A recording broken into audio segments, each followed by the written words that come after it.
Janet, our host, and her wonderful staff, and a great job that they did in preparing for this and what they do every day for the promoting of the rich history of Franklin County. Today I'm going to be talking about the first part of my discussion is going to be about the Cumberland Valley Railroad. Now, in 1827, the Baltimore and Ohio Railroad to the south. Our neighbors started that railroad, and everyone thought it was just like sliced bread. It was the greatest thing.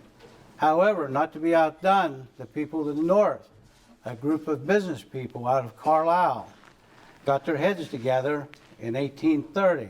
Said, wouldn't it be great if we would start a railroad? Well, after they raised some capital, they got more people involved in the community, and they were going to sell shares of stock. It was granted by the Pennsylvania State Legislature on April the 2nd, 1831, that the Cumberland Valley Railroad would be chartered.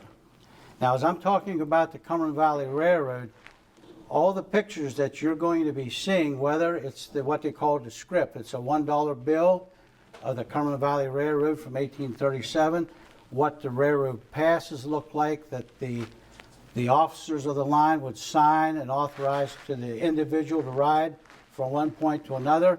You'll see the construction through Chambersburg in Scotland of the High Line, as you know it today, how you see it.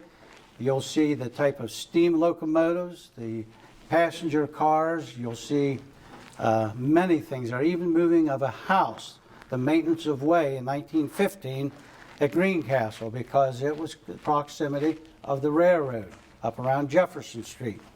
And the maintenance way, you'll see it on Baltimore Street going over on the railroad.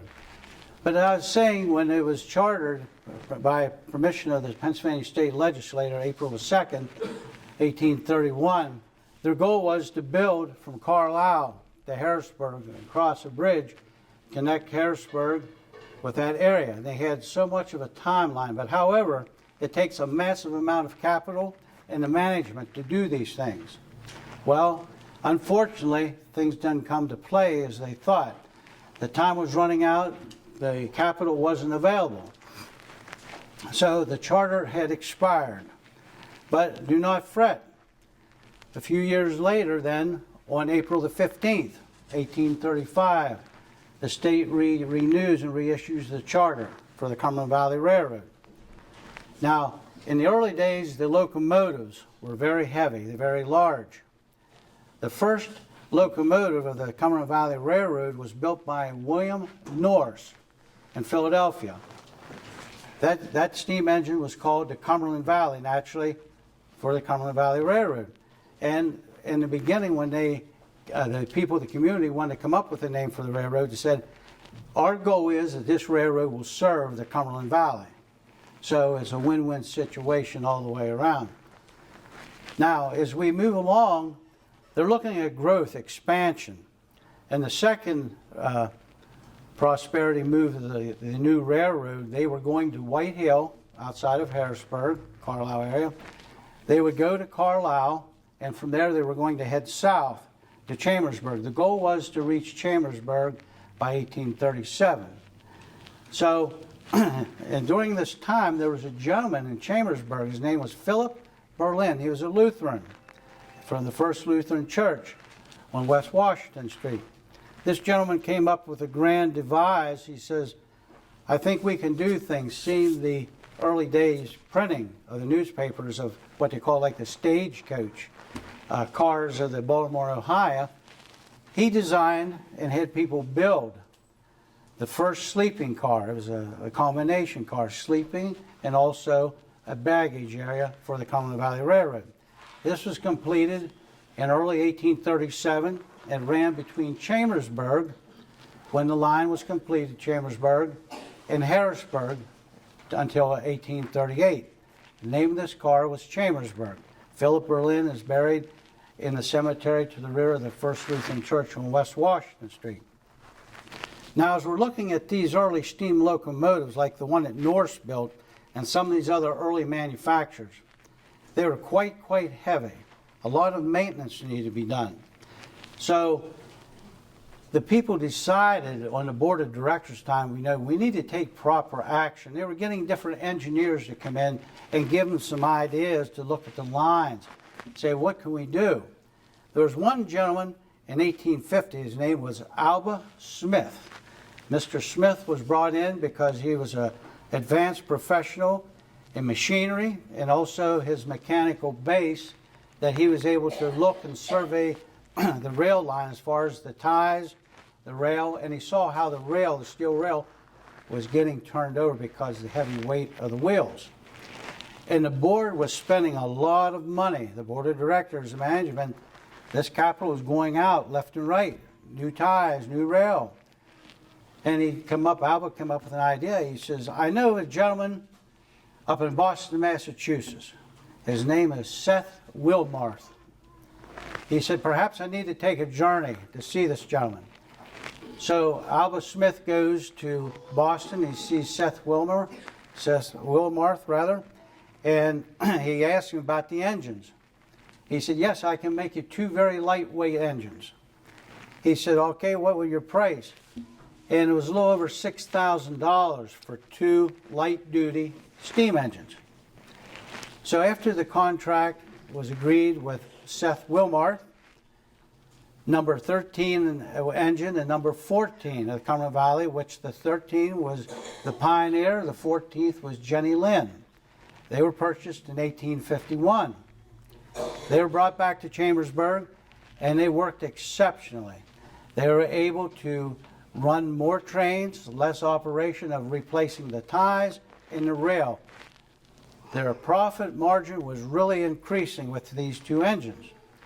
The Cumberland Valley directors were so tickled, they sent a request with Mr. Smith to go back up to Boston and negotiate with Seth Wilmarth again. We want to get two more of these light-duty engines. The order was placed. Names given were the Boston and the Enterprise. And some of you that may be really die-hard people into railroading in Cumberland Valley say, well, I never heard of those engines running on the line or mentioned in a book. That's true. What happened is the Boston and the Enterprise were manufactured in 1853. They were brought by steamship. They were brought along the coast from Boston. They were going to come into New Jersey and be brought on rail back to Chambersburg. Unfortunately, a very severe volatile storm had kicked up in the Atlantic Ocean. The crew of the ship were terrified that the ship was going to sink, at which time the crew members pushed both those engines off board of the ship. And today, a few years ago, they took skin divers down, the deep sea divers, and went down and they found the rusted remains of both of those engines. They know exactly where they're at, off the coast of New Jersey. Now, with this being said, with these lightweight engines, they were going to realize a larger profit. They could start hauling more passenger trains. And also because of Cumberland Valley here in this area, a lot of agriculture. We were hauling livestock. They would haul milk. They would haul apples, you name it. It was all kinds of things. Cumberland Valley at one time was very big into hauling iron ore. That was another big thing that they would haul.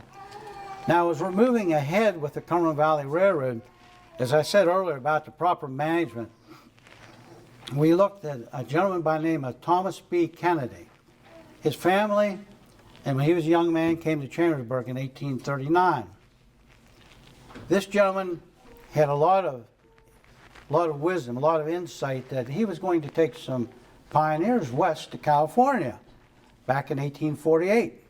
He settles at Downeyville, California. He is an attorney. He's helping file claims with these people, and he's getting a large amount of gold for his investment in services to these people. He stays there until 1851, at which time he returns back to Chambersburg.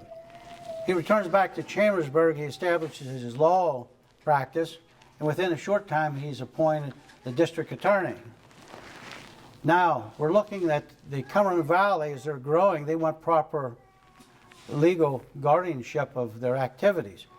So they bring Mr. T.B. Kennedy on as a director, and he's their legal counsel. Now he's serving two purposes with that. And by 1872, a gentleman by the name of Frederick Watts, he's a Carlisle boy, Cumberland County. He's very energetic, but he's starting to get people aggravated in the Cumberland Valley Board. This Thomas B. Kennedy was a rising star. He was a tireless individual of looking out for the rights, the promoting, and the increased revenue for this line. So without further ado, the board members got on the side and they said, it's time for Mr. Watts to go. One of the slides you're going to see on here is a Western Union telegram from Frederick Watts in 1873 when he was told, when he was in Washington, D.C., that you're no longer the president of the Cumberland Valley Railroad. Thomas B. Kennedy has been appointed. And on that telegram, you'll see, let there be a condemnation. He was very, very upset. Of course, Frederick Watts served the presidency of that line for 32 years. Now, with this Mr. Kennedy coming in, he had 3 sons. The oldest son was not interested in, preparing to do any work in the railroad field at all. He wanted to go back to New Jersey. He got involved with banking, and he also got involved with operating and starting his own electric street railway, the trolley line. However, Moorhead Cal Kennedy, as you know, the Ragged Edge out there, Moorhead had lived in Chambersburg. Moorhead decided to go out to Wyoming, to the Powder River. He was going to buy a cattle ranch, him and William Darling, who went to Princeton with him. And then they went over to Kansas, started a bank. That was short-lived. By 1891, he returns to Chambersburg. He was working as an assistant and a superintendent to his father, Thomas B. Kennedy. Now, Moorhead also had a brother, a younger brother. His name was Thomas B. Jr., all right? This gentleman never rose to the ranks of the head administrative parts as his one brother, Moorhead, and his father. He was chiefly interested in Divisions A and B of the Cumberland Valley Railroad that would deal with the maintenance and also the mechanical and development and designing. Now, these young men working with their father and so on, there was a lot of other people interjoined here. One of them was John Stewart. You know, the Stewart Library at Wilson College, Stewart family.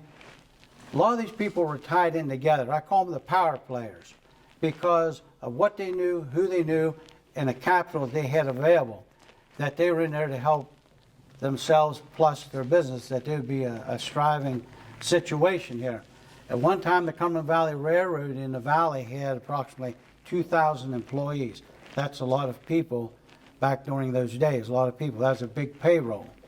But nonetheless, the Cumberland Valley was moving. The Cumberland Valley was expanding. The Cumberland Valley was also interested in the Martinsburg and Potomac Railroad to the south. They were interested in the Southern Pennsylvania Railroad, which ran up through Richmond Furnace. And how the Southern Pennsylvania Railroad came about, because Franklin County in 1783 was the home of the first iron furnace, established by Benjamin, George, and William Chambers. These 3 gentlemen operated that iron furnace and the forge up there, and both were abandoned about 1844. Daniel and Peter All, AHL, the All brothers out of Cumberland County, they're big into iron ore. They already have their own little railroad, but they come up here and they want to buy all the land they can, as we know it as Richmond Furnace today. They bought land up there. There was large ore deposits. There was a lot of logging to be done, chestnut trees. But these 2 brothers come up there and they buy this, they start doing the ore. Well, all of a sudden they run into a cash crunch. They want to liquidate all these properties, and they owned close to Cowan's Gap at the time. So a gentleman by the name of Richmond L. Jones, a very prominent attorney from Reading, Pennsylvania, he had a group of investors, and they were looking at coming up here, jumping on this opportunity where they could mine the ore and establish a railroad 13 miles away that would tie in at Marion with the Cumberland Valley Railroad. However, things were not exactly what they wanted them to be up there. So Richmond at the time decided to dismantle the Chambers Brothers furnace and build a new one. That's how it became Richmond's furnace instead of Mount Pleasant. So when the mortgage payments were due, and there was a lot of floundering going on with the Southern Pennsylvania Railroad, Mr. John Stewart, Thomas B. Kennedy, and some other influential people in the area got together, and they bought the Southern Pennsylvania Railroad out. Well, Mr. Astor in New York found out that the Cumberland Valley Railroad bought these properties. And also I have a telegram also stating at that time from the Astor House in New York, this investment group back in 1875 wanted to offer the Cumberland Valley Railroad $625,000 for that property up through there. That's big money. Now, as the Cumberland Valley is established now that they own all that, they got their main line in Chambersburg, obviously, that's going up to Harrisburg, Martinsburg, Potomac, they absorbed that as well. Things are really booming. Now with the railroad operations, we're looking at the increased traffic, freight traffic through Chambersburg, 3rd Street. The traffic was tremendous. Trains would stop different times because one was going through. One may have an air leak, whatever, the train will stop. So you figure if there had been a fire back in, how's the fire apparatus of the day going to get from point A to point B? You couldn't. People were crawling under the trains, crawling over them. They were getting hurt. There was some instances getting killed. Now, Mr. Thomas here, being also a former borough councilman, the railroad, when it snowed, great depths of snow, the railroad was a good old boy. They come through and they push all the snow out into the street where the borough employees had just cleaned up. That's not good. But we can't mention also in the summer when you ladies are out there washing your laundry and all the smoke and soot. What's it going to do? Mess up your laundry. So at some point your ladies are going to get a broom and go after them. Well, things were coming to a head. So the borough council at the time, and the mayor, they got with the Cumberland Valley Railroad Management, said we need to do something about this immediately. Moorhead Kennedy was called in. He was involved. He was also an attorney. And they started approximately 1900 that they were looking at 3 different plans through Chambersburg to build this High Line. And there's been a numerous amount of people over the years say, well, it's nice that hill is in Chambersburg. They utilized it as an area for the railroad. No, that's not how it happened. As you see some of the pictures in there where they were building the High Line through Chambersburg, it was perfectly flat, but the railroad had to buy the right-of-ways and buy the properties through town. 1903 was a real stickler to the Second Lutheran Church on East Washington Street. Right where the High Line, the overpass is now, that's where the Second Lutheran Church was located. The people were in the process of having Mr. Rhodes, a famous architect from Chambersburg, and his crew redesign and do renovations to that church. Well, the railroad wanted that in no uncertain terms. So after multiple meetings, negotiations, Moorhead finally sent his staff over and requested a meeting with the minister and the trustees. The trustees and the minister of the Second Lutheran Church says, you buy the property, you build us the church, and reintern our people, our members that passed away, and we will move. So Mr. Kennedy and his staff went about and he bought a piece of property right down the street as you're heading west on East Washington Street. They bought a piece of property on the left there. They reburied their people, and the total cost altogether with that church after the property, building the church, was around $19,000. I think the church members only spent a very minute amount of money in order to fix up the inside of the new church. But that railroad, basically, they bought that whole opportunity for them to have a new church, the property, and exhume the bodies. That was one of the things that really held the railroad up. Now, once everything was secured, Borough Council, Mr. Thomas Mann, he was one of the members of the council and also the mayor then. He was also involved with the Cumberland Valley Railroad. So once they got all the negotiations finished, the High Line project would begin. It already had started down through Scotland, Newville, headed this way. And that's why you see a lot of these places that the dirt and so on was dug out down by Scotland. It was brought to Chambersburg. And how they would do is, you see some of the bridges in there, they would build the concrete bridges first. They would build those bridges, and then they would have the wooden railways built with these light cars with the dirt, and they'd dump it against them. The one picture you'll see on there also, you've seen it looking into the side of it, was all the steel rebar. Those bridges that you see standing today, a lot of people say, oh, I wonder if they're going to ever fall. Well, they are inspected, as Bob can tell you, being a former councilman and Franklin County Commissioner, he can tell you, the Army Corps of Engineers and other federal authorities, Railway Service, they do inspect those bridges, whether it's Chambersburg or wherever, regularly. So there's no safety. The thing that concerns people, which is natural for that old, these bridges are over 100 years old, they see the facade, the surface, some of the concrete is chipping away. Well, you figure for all the weather and the use, if that's all the worst it is, you're very lucky. So, but these bridges were made not by just someone that's half-hearted. These bridges were constructed by Sanderson and Stratton, the famous bridge builders out of New York City. These gentlemen went around and they were personally down here and supervised everything with their crews. So these bridges were not built as junk. They were built to endure the test of time. And believe me, if you see the size of the train, the weight obviously wasn't anywhere near what you see the trains today with the cargo containers on these flat cars going through town. But as times moved on, the Chambersburg and Gettysburg Street Railway, as I'll talk about shortly about Trolleys, they were started in 1901 and they ran from the square Chambersburg the whole way out to Caledonia. Well, where the Cumberland Valley liked to get involved to own all the transportation situations involved, they would not let the Chambersburg and Gettysburg intersect with their lines. They made them, when it came to 3rd Street, you get out of that trolley car, you walk across the tracks onto another trolley car, you go to Fayetteville, the old Fayetteville down there in the dip, the Cumberland Valley line went through there. You had to get out the same way.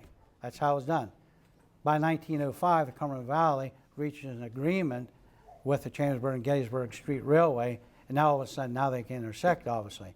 That was the same way with the Valley Traction Trolley Car Company that the Cumberland Valley Railroad bought down and ran through Carlisle and Mount Holly Springs as well during the early days. Now, as we're looking at establishment of the High Line through Chambersburg, 1914, the little beautiful railroad station that stood, it's now a parking lot beside the Professional Arts Building. That was used for many years. A lot of people, a lot of passengers came and went. That's where Babe Ruth came to Chambersburg. He came by train with the New York Yankees, Gehrig, in 1929, because the Chambersburg Maroons were AAA farm team of the New York Yankees. So these gentlemen got off there and they came to town. They went to Hitchin Post Inn, which was the old Washington House, and they went down to Scotland, to the Scotland School Orphan Children. They went here again by the former Cumberland Valley line at that time. Now, Mr. Kennedy, Thomas B. Kennedy, dies in 1905, June of 1905. There was a Mr. Ray who came in and he took over the presidency of the railroad for a while. And also, in a little bit, a few years later, then his son, Moorhead, became the president also of the line. Now, during World War I breaks out, Thomas B. Kennedy, or excuse me, Moorhead Kennedy, he is commissioned to be a colonel in the United States Army of the American Expeditionary Forces. While he's over there in England, a friend of his, William Wallace Atterbury, who was an employee in management of the Pennsylvania Railroad, knew that he was over there. They got together, and he says, they promoted me the General of Transportation for all the troops for the U.S., France, and England. So Mr. Kennedy, Moorhead Kennedy, was asked to be the Deputy General of Transportation, which he was. Now, during this time, I should say 1918, right prior to this, before him going over, there was problems with the Pennsylvania Railroad as well as the Cumberland Valley Railroad. The Pennsylvania Railroad had bought stock into the Cumberland Valley Railroad starting around 1860. And when Thomas A. Scott, who was legislator and president of railroads, he was a board member. He was buying stock and selling it to the Pennsylvania Railroad. Finally, by 1917, it came to a head. The problems were mounting that the Pennsylvania management was really pushing the members left that had stock in the Cumberland Valley Railroad. So they got a special train from Chambersburg, the people in the valley, to go to Philadelphia. They put them up for a couple of nights at the hotels, pay all their expenses. Their goal was, Pennsylvania, is for the people of the Cumberland Valley Railroad to sell their stock. They want to buy it all. So finally, after 2 attempts, they came about in late 1918. And when it was all said and done, the deadline date for the transition of the Cumberland Valley Railroad to be absorbed by the Pennsylvania was on June the 2nd of 1919. Now, a little bit more about Morehead Kennedy.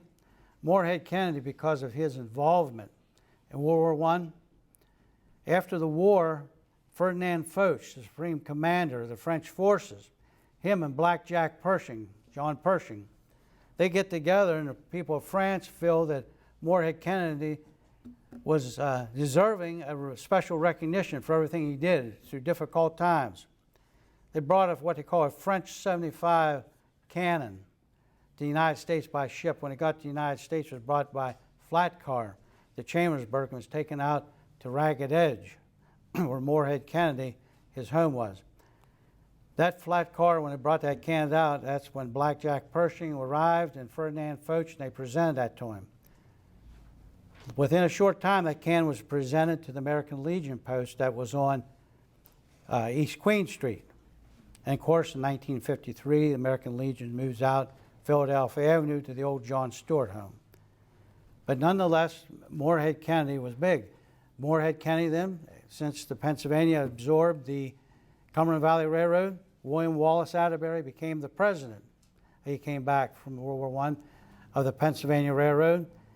He hires on Mr. Kennedy to be the vice president of insurance, operation, and sales.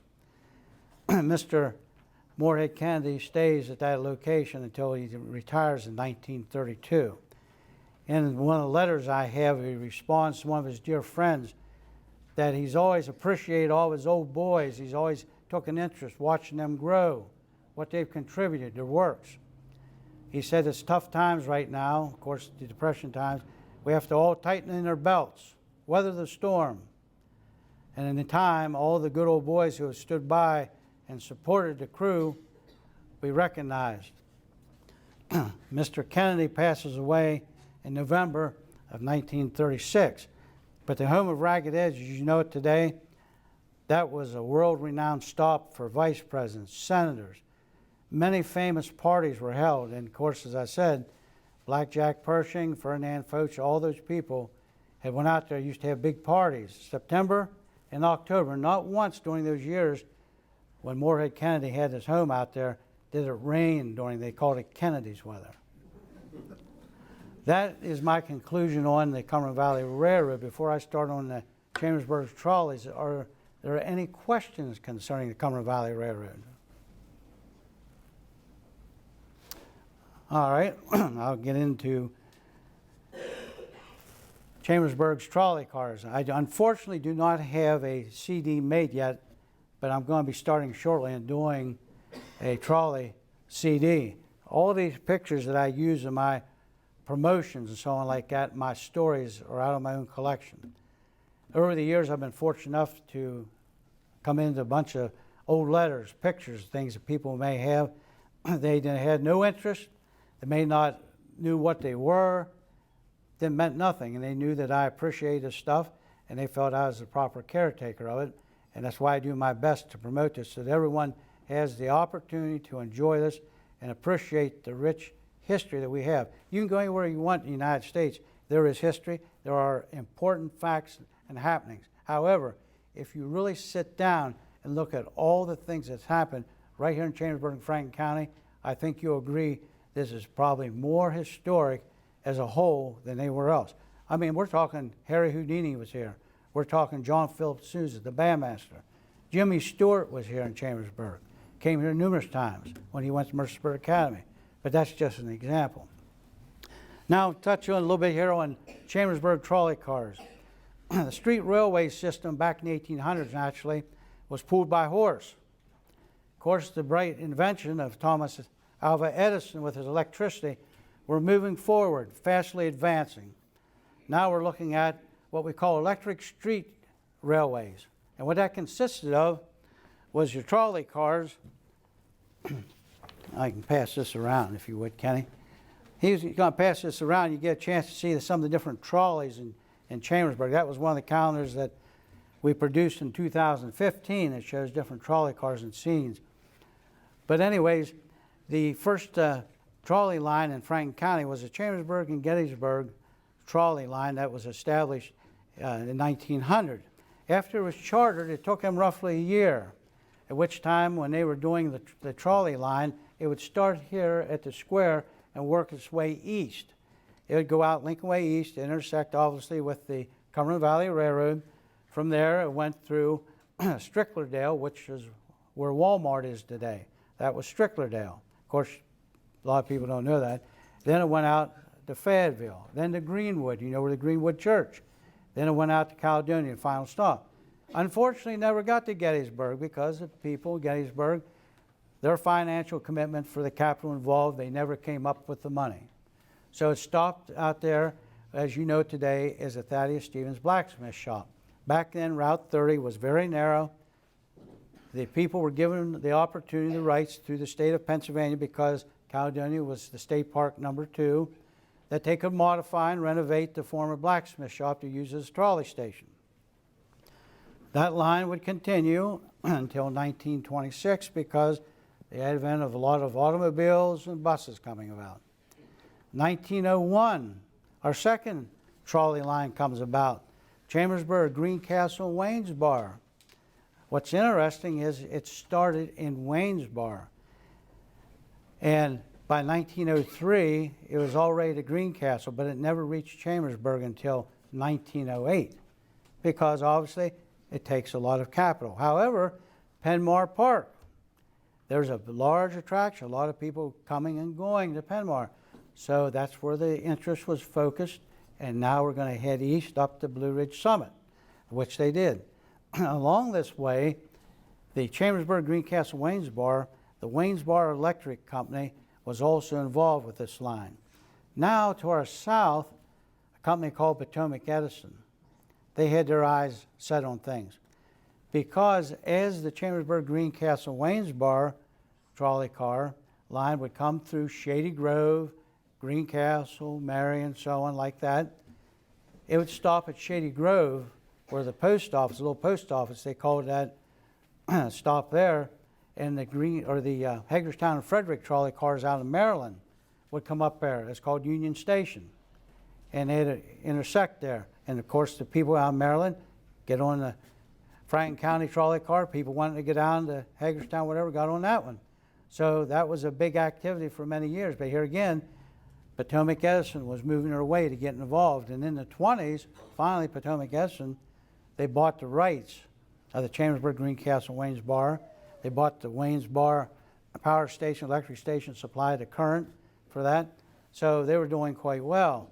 One of my ancestors, Calvin Sensney, had worked for the Chambersburg and Gettysburg, the Chambersburg, Greencastle, Waynesboro, and also the next trolley line I'm going to mention is the Chambersburg and Shippensburg that was started in 1913.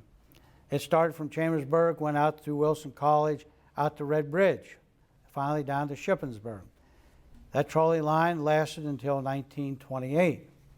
Now, each one of these lines, for example, the people wanted to get out of Chambersburg, we'll say, or out of Greencastle. So with the Chambersburg and Greencastle, you had Caledonia. People went out there picnics. They had a little carousel horse ride out there. They had the opportunity to go up the falls. You could go swimming, whatever. People found that so entertaining, enjoyable, peaceful. The Chambersburg and Shippensburg had the Red Bridge Park. They had a restaurant. They had a dance pavilion. They had a merry-go-round. They had swings and so on.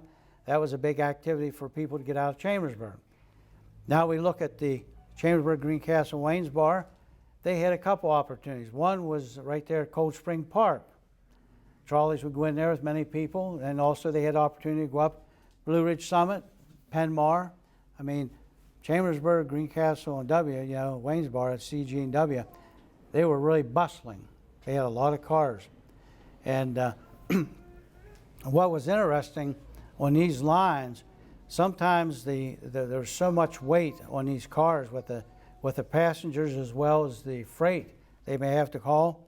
They would sometimes make the people, like up there, you're coming out of Rouserville, because the grade, some of the passengers would have to get out and walk down until the cars got down, because of fear that the brakes wouldn't hold and the current in the cars would take off and crash. Well, unfortunately, that happened in the early 1920s when Mr. Sefton, who was the general manager of the CG&W, he was on their train there, the trolley cars, and there was a malfunction. And the train broke loose, and it was a very deadly, destructive accident, destroyed the trolley cars, and it also killed him. The members of his church in Waynesboro thought so much of him, and being a horrific accident at the time, they raised funds and put a stained glass window in that church over there in memory of Mr. Sefton. But these trolley lines were all important. Of course, their demise, just like the CG&W, they went out of existence. Their last car, which I have a picture here, January the 16th, 1932.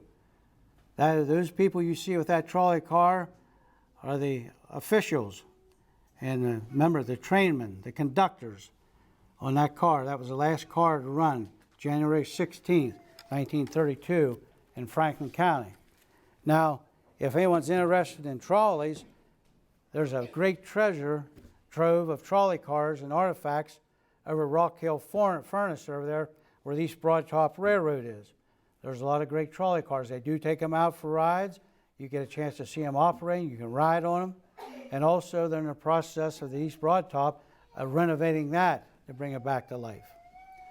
There was a short-term trolley line, in concluding, it was operated and owned by the Chambersburg and Gettysburg line. It was the Chambersburg and Northwestern.